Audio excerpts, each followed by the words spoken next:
let's be super pedantic about language.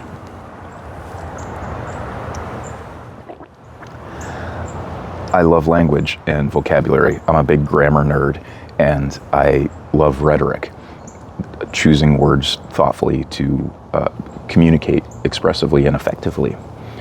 One of the pitfalls of language is that our vocabulary and our intent are not always equal to the task of communicating exactly what we intend. There's a lot of room for misinterpretation, whether intentional or ignorant, or just completely unthinking, and it can be on both the part of the speaker and the part of the audience. An example of this, I have two examples, one in physics, one in evolution, and it doesn't have anything to do with physics or evolution. It has to do with the words we use to talk about them. The first example, evolution. Let's say evolution dictates how the fish got its gills. Evolution dictates how the monkey lost its tail and became the ape. That sort of thing. It doesn't. Spoiler, evolution doesn't dictate anything. Evolution is a theory. It has no agency.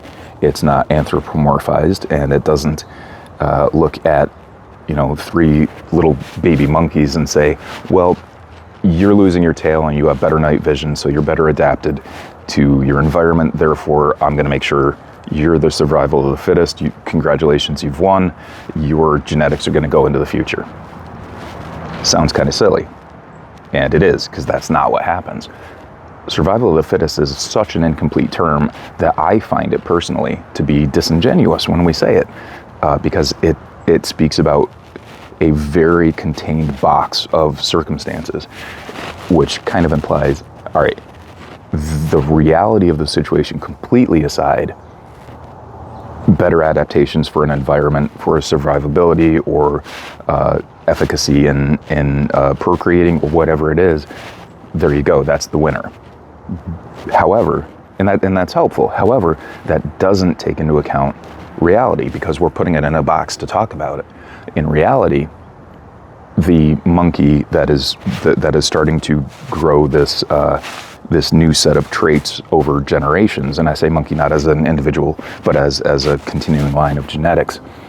Well, what if that one monkey subspecies or that new emerging trait, what if a tree falls on that monkey, crushes it, and it doesn't get to procreate? There you go. Evolution lost.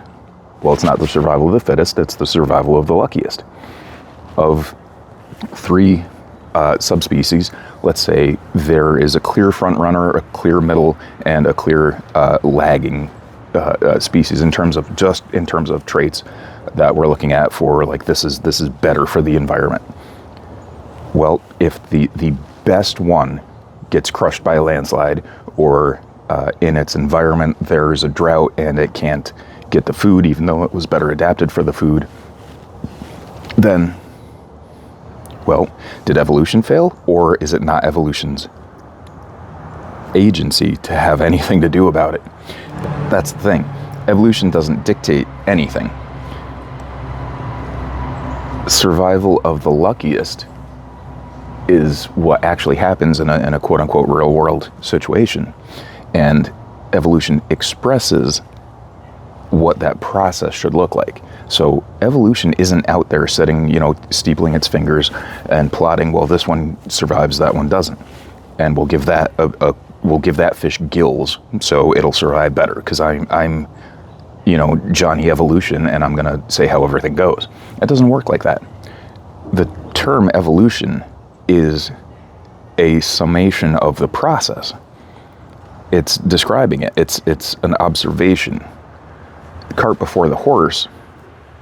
Evolution happens without us defining it, and then we look on it kind of in hindsight and say, well, yeah, this thing happens.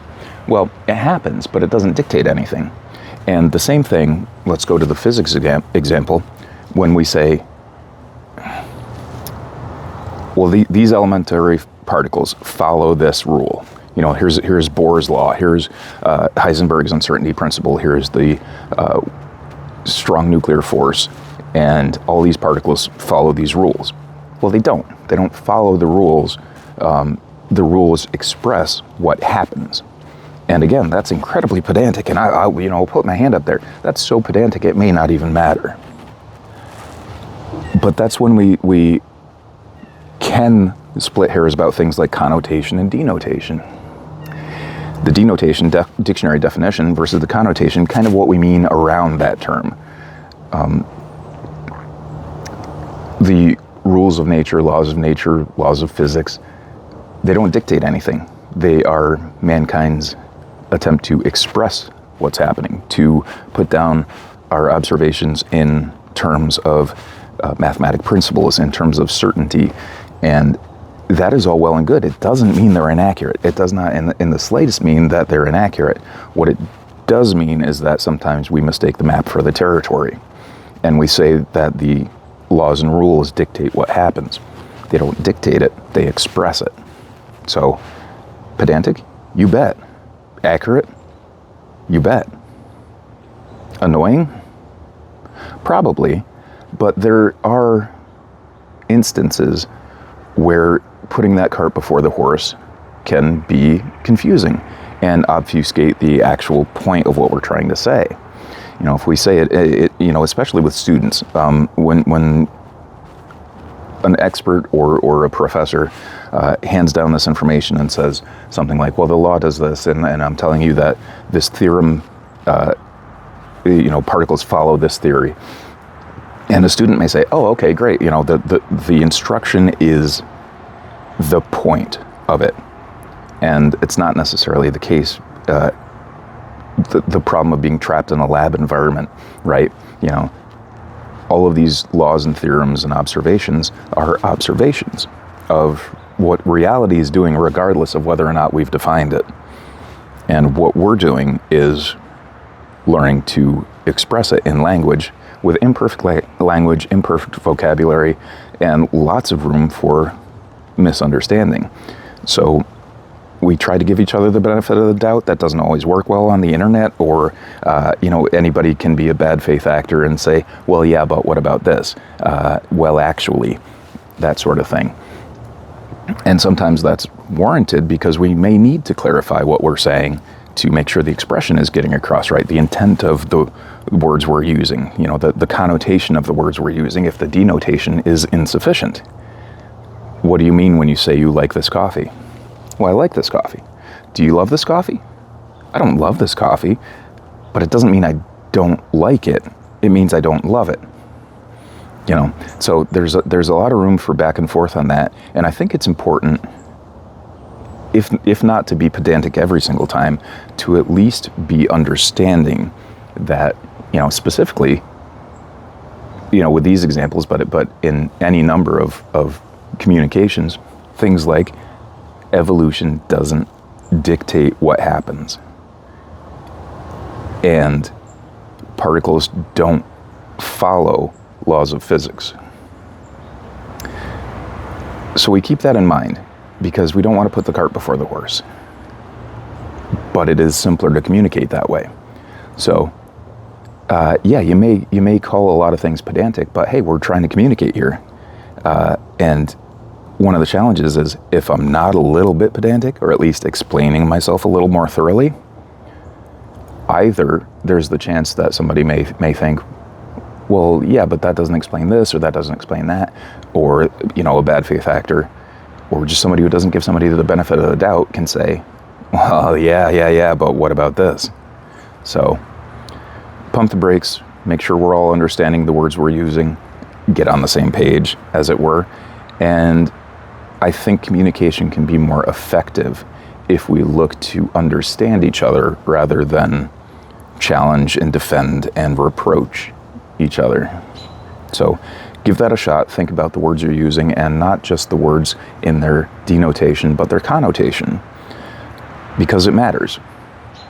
And if communication, if language, if vocabulary, these symbols for the world around us are insufficient to completely communicate the entire idea, do we need to get a little more detailed?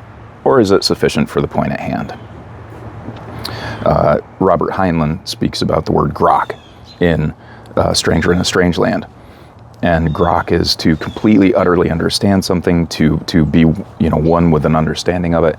And it gets very metaphysical, and I think it's a fascinating term. Language does not often give us the ability to help somebody else grok something. It's insufficient. Grokking is, if we're just kind of holding this up as an ultimate goal of communication, the term grok, then me saying, I love that cake, you're going to love that cake too, has nothing to do with the complete understanding of how good that cake is for you as a personal experience. Nothing to do with it. I could say, I love that cake because how it's decorated, but it tastes like hot garbage. Any number of ways to interpret that. So the interesting thing is, what do you mean when you say what you're saying? And what am I hearing when you say what you say? Food for thought.